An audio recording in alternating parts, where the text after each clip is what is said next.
In the military world, flag officer is the term used for individuals in a nation's armed forces that is senior enough to mark a position of command. In the U.S. military, flag officers are the very few individuals who've attained the ranks of general in either the U.S. Air Force, U.S. Marine Corps, or U.S. Army. In the Navy and the Coast Guard, these top leadership ranks are known as admirals. These flag officers command the armed forces around the world and have a front row seat to the greatest interaction points with UFOs to this day, military operations. So if anyone is seeing evidence, data, or hard proof of UFOs on an ongoing basis, it's these elite leadership individuals and their teams.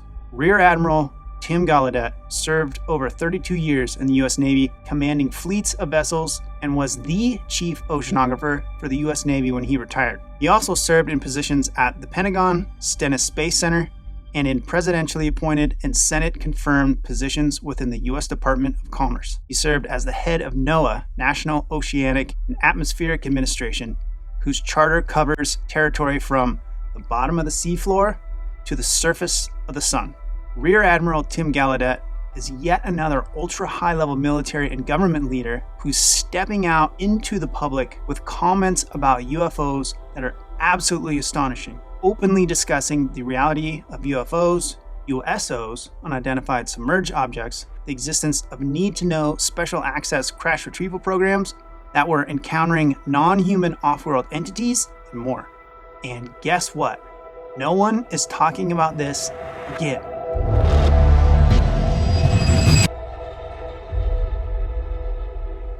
Before we get to Admiral Gallaudet, we need to shout out Lieutenant Ryan Graves, because he is who we have to thank for the Admiral's comments being pushed out publicly. Graves, thanks to his past appearances on 60 Minutes and the congressional hearing in July 2023, is now a fairly well-known public figure, especially in the UFO community. I also want to give a quick background on Graves because I think a lot of people dismiss him as being just a fighter pilot.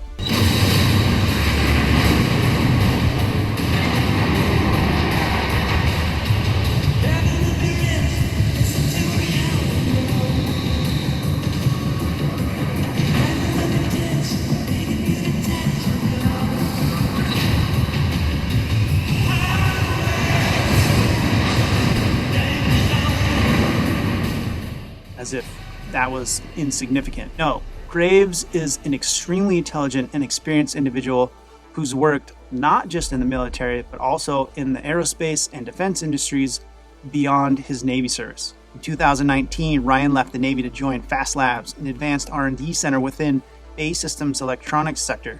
BAE Systems Inc. is an American subsidiary of British defense, security, and aerospace company BAE Systems plc. Ryan has led teams of technical subject matter experts to win and execute contracts within DARPA Air Command, U.S. Air Force's Skyborg program, and other classified projects. In 2020, Ryan left BAE Systems to help start Quantum Generative Materials, a vertically integrated material science company using machine learning AI to reliably predict the atomic structure of material through algorithmic manipulation of matter. So yeah, not just a pilot. Graves is currently the CEO and founder of Merge Point and host of Merged Podcast, where Admiral Gallaudet made his, let's say, disruptive but altogether missed by the media comments that we're about to dig into. Ryan also volunteers his time for the American Institute of Aeronautics and Astronautics and is the executive director of Americans for Safe Aerospace, a military pilot-led nonprofit organization dedicated to aerospace safety and national security with a focus on UAPs, or as I like to say, UFOs.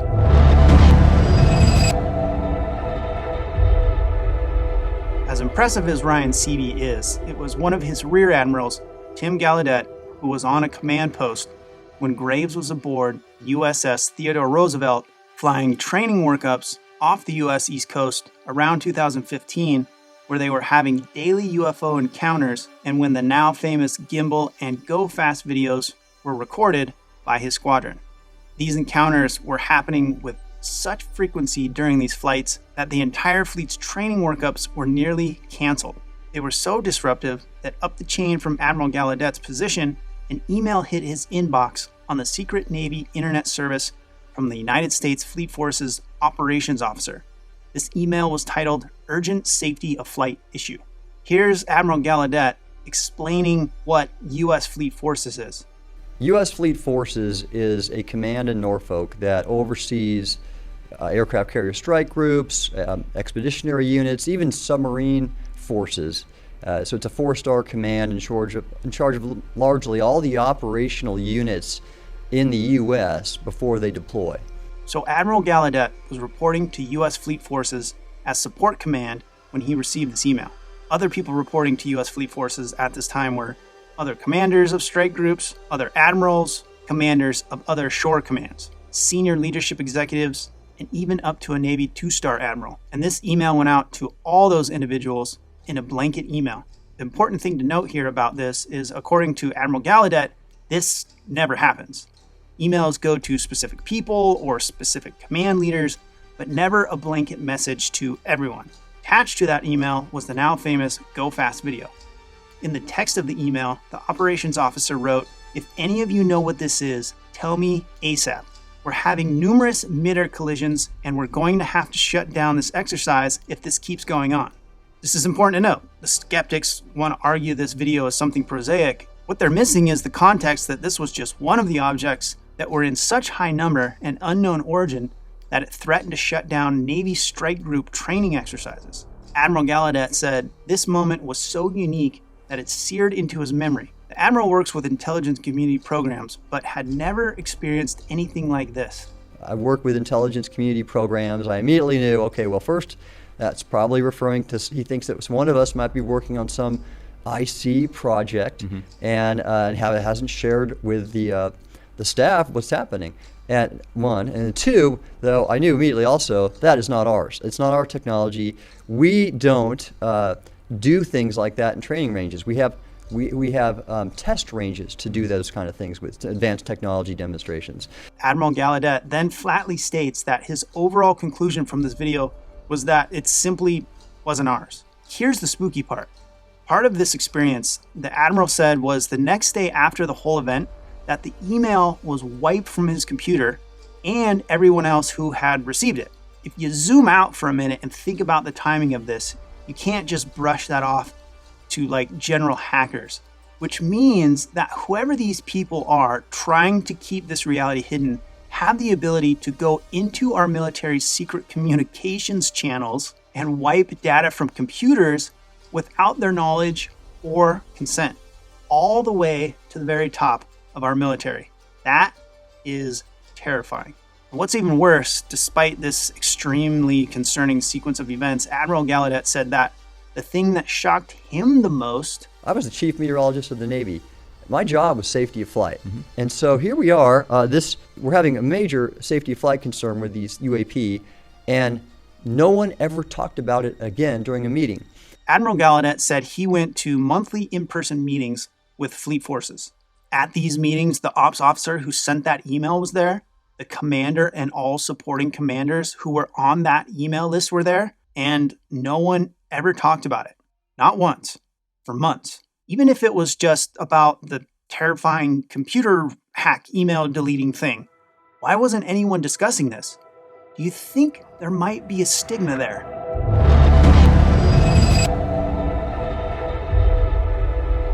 So how did Admiral Gallaudet react to these blank months of stonewalling silence and suspicious email hacking? Well, Lieutenant Graves asked him this during the podcast, and the Admiral's response is yet another crazy UFO disclosure bombshell that no one is picking up on. But what I believe, of course, and we've seen with the last UAP hearing, there are programs, special access programs that a limited number of people are read into. I have been read into programs like that, where that governed that kind of data on UAPs that we can't explain, and obviously crash retrieval and et cetera. So there are programs like that. We're finding out. And that's not the only casual disclosure bomb he drops in this interview. Great show, by the way. Definitely check it out. I'll leave links in the description below. Unfortunately, this information is being suppressed from both sides. The stigma side from those in the service refusing to even look at it and discuss it, and the dark gatekeepers on the inside, whatever the hell that is. Despite his shock, the Admiral wasn't actually surprised by the lack of discussion within the military on this. He says, I've seen this culture with career intelligence community professionals that think their program is so need-to-know compartmented that even senior leadership, and we're talking about admirals and generals, don't need to know about them. Rightly, this bothers the Admiral because he said when you're accountable, like he was accountable for our national security and for thousands of sailors and enlisted servicemen and women. Thank you for your service, by the way. These leaders like Admiral Gallaudet should have every piece of information available to make the best decisions on the training and battlefields. And when communication failures like this happen, the result is critical real-time mitigation decisions that then fall back on those on the front lines like Lieutenant Graves, who are then forced to deal with the situation of engaging an unknown phenomenon that is posing a very legitimate safety risk to their aircraft and their crew on top of everything else that they're supposed to be doing in that moment. It's tragic, or has the very real possibility to have tragic outcomes. Admiral Gallaudet agrees. And it kills me that you had to go do the mitigation. You didn't have leaders stepping up for you. I mean, now granted, they were probably bound by these classification issues, but that's wrong. I mean, for a leader not to be able to, and just like I spoke about, not to be able to go and look after their people and ensure they're safe and put in the things in place, make the reports, do the investigation, that's wrong. This vacuuming up and suppression of key intel rolls all the way up to Congress as well. These dark insider groups have decided that our, and technically their, elected representatives don't need to know. And so what Congress is slowly realizing is that they can't exercise the necessary oversight to make the best decisions because the information is being blatantly withheld from them. Zoom out and look at the bigger disclosure picture. This is what we're encountering and talking about. We are encountering, again, off-world, non-human entities, and however they're able to be here, whatever they're operating, vehicles or what.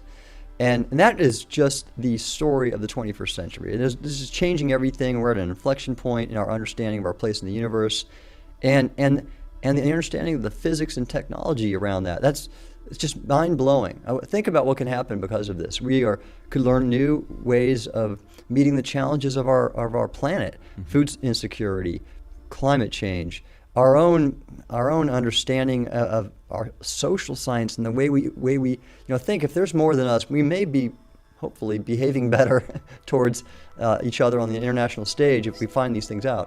Where is everyone on this?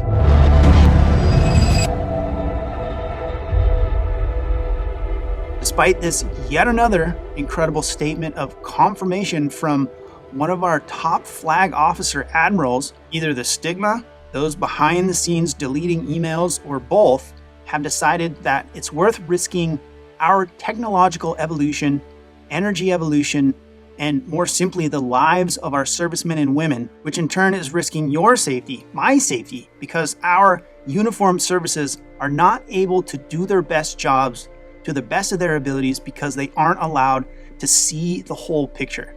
I don't know how anyone can hear this information and not get legitimately pissed off. And this isn't just something that is affecting our service members at the moment. It's affecting our service members' commitment to their oath to serve.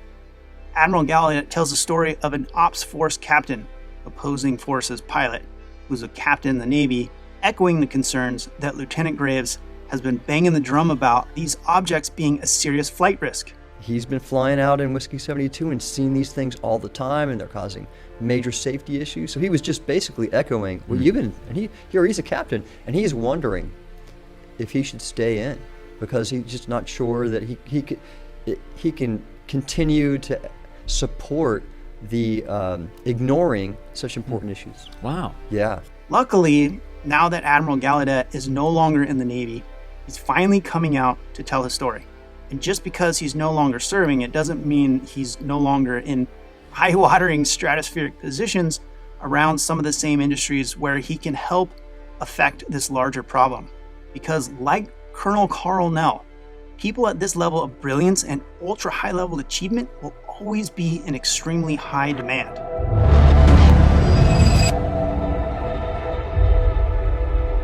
After Admiral Gallaudet retired from his Navy service in 2017, he served as the Acting Undersecretary of Commerce for Oceans and Atmosphere until 2019, and also as the NOAA Administrator. In his current position at NOAA, among other duties, Gallaudet directs NOAA's support to the White House administration's Arctic research, operations, and engagement, and is leading the NOAA science and technology strategies for artificial intelligence, unmanned systems, digital cloud, and citizen science.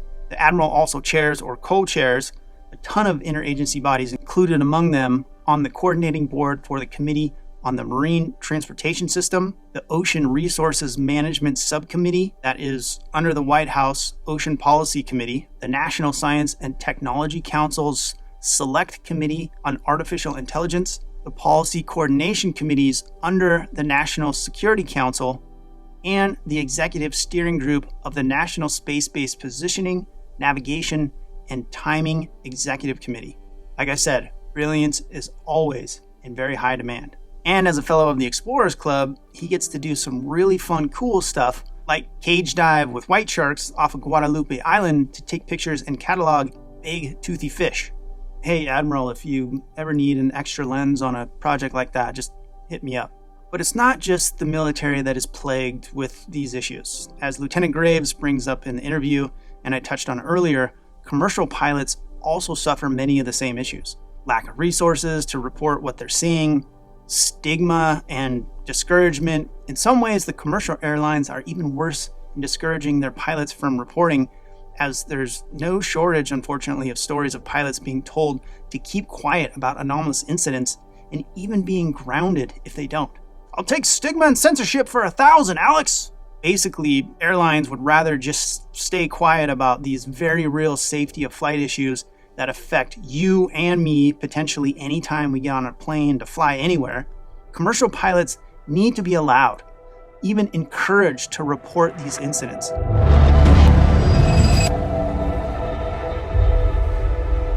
So, where do we go from here? How do we change this stalemate? Tear down these walls of obfuscation? As Lieutenant Graves asks, is it about communicating more clearly? Is it about discovering more data through ingenuity? Is it getting financial resources to invest in research and study? Is it about political action? Admiral Gallaudet says plainly, it's all the above. But more has to be done, and Congress has to get involved. They have the ability to pass legislation that can compel intelligence or industry insiders to divulge information needed for proper oversight, especially the senators who hold clearances to hear classified information. But how do we get them to act? Because as Admiral correctly points out, the executive branch could step up on their own and direct policy, be more transparent, disclose information to the public, implement procedures to mitigate safety concerns, but they haven't.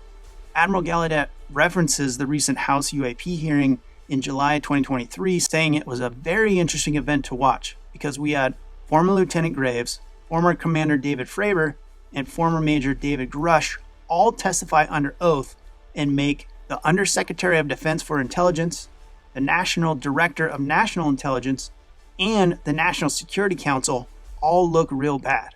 And it was also interesting to hear the Admiral's take on the public response to Dr. Sean Kirkpatrick's statements after the hearing. Listen to what he had to say.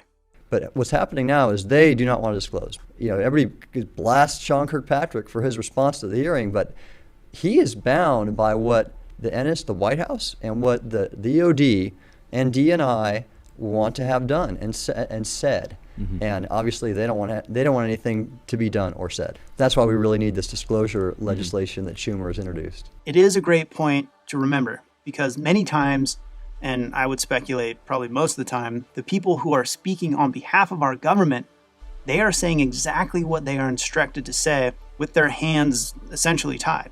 Now, should he spill the beans when he leaves Aero at the end of 2023? Just full mic drop disclosure, hand grenade into the middle of it all on his way out the door? I mean, that would be awesome. But the reality is I'm personally not going to hold my breath. Admiral Gallaudet wasn't done with his disclosure drips in this interview either. This is, to my knowledge, the first time a ranking officer has publicly acknowledged trans-medium travel and USOs, unidentified submerged objects, as reality.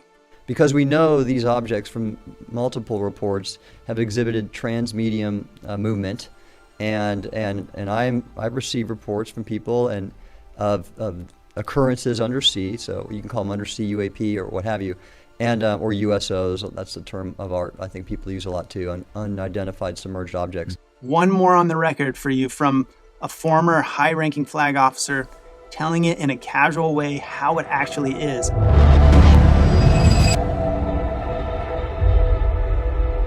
It blows me away that there are any skeptics on this topic at all. But, at the same time, I get it. There are some people that will just need to kick the tires of a UFO or watch one land on the White House lawn and shake the president's hand at a press conference before they'll believe it. But even then, they'll probably still come up with some obtuse reason why it's fake. To each their own, but a word of warning putting too much weight in those chiming in on the subject from the outside as blatant debunkers without any relevant experience or knowledge. This too is actually briefly brought up, and the Admiral had a brilliant response to those types. There's a thing called the Dunning-Kruger effect. Have you heard of it? I have. Yeah. So it's something. Let's explain it though. Yeah. It's something about the fact that individuals who don't know a lot about a certain topic tend to be the ones that will say the most about it, where the experts are probably more cautious because they know how much there is still to learn. Mm-hmm. And so that's very apparent in the UAP critic arena to me. And I have to laugh sometimes because you'll get these people, and I don't want to name names, but they'll make these they'll suggest certain things about the witnesses and whatnot, and assuming they know how the government programs work, et cetera, none of them have been in government. And they'll say things about, again, special access programs, about the way the IC works possibly, about the way the military works and the government works, and they don't have a clue. Here, I had 36 years in the government. I have a little bit of an idea, and they're making statements that are just categorically false. And so I have a problem with some of those. Powerful food for thought. To be fair, it's good to be critical, and we should all be initially skeptical of any outlandish claims, but when it comes to experts versus armchair quarterbacks, you usually want to put your faith in the experts. Beyond the armchairs, why aren't there more top brass military and intelligence community insiders stepping up to the plate here? The Admiral is one who isn't impressed with the deafening silence. A lot of my perspective on this is, why are you not getting flag and general officers retired like me behind you? I feel like I've talked about previously about leaders needing to step up and be champions for their people. And that's kind of the sense of duty I feel for you and the people that were at the hearing is you need someone that has, I guess, maybe the experience and not that I'm great, okay, but it helps to have former flag officers. What about you and I?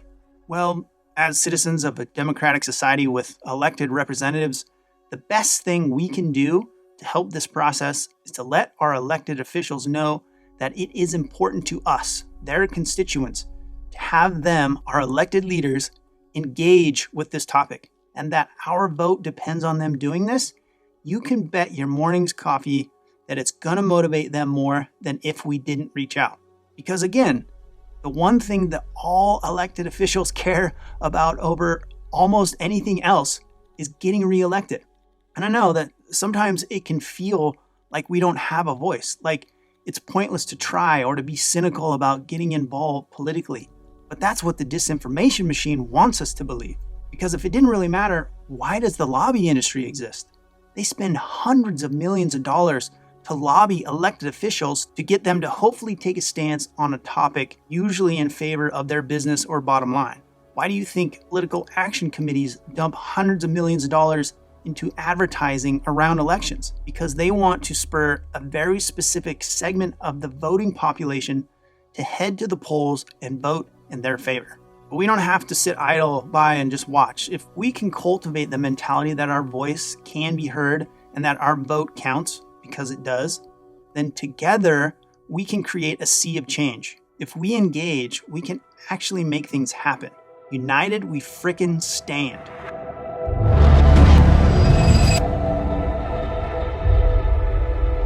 To help you do this and get involved, I've put links below to all current U.S. officials in both the House of Representatives and the Senate, listed by state. There are also pre-formatted letter templates that were written by a major university professor I'm in contact with and writes to Congress on a regular basis. You can download these templates and basically just enter your name, your elected official's name, and send it to their email. That's just a couple of clicks away from the links below. And if you want to edit the templates with a specific story, then even better, have at it. And if you feel even a little bit motivated, then I strongly encourage you to do so. And if you're outside the US, but you live in any society that is represented by elected officials, you too can use the letter templates provided to try and contact your representatives as well. On here, on YouTube, if you think this episode should be seen by more people, then subscribe. You can also help put more pressure with a simple like or a share, because those things really help this information spread. And if you want to see another video about another extremely high-level government and military whistleblower that was a co-worker / boss of David Grush, then watch the video coming up at the end here about the astonishing statements and credentials of Colonel Carl Nell. And until that next time, thank you for watching. My name is Jason. This has been Beyond Strangeness. I will see you again soon. Take care, my friend.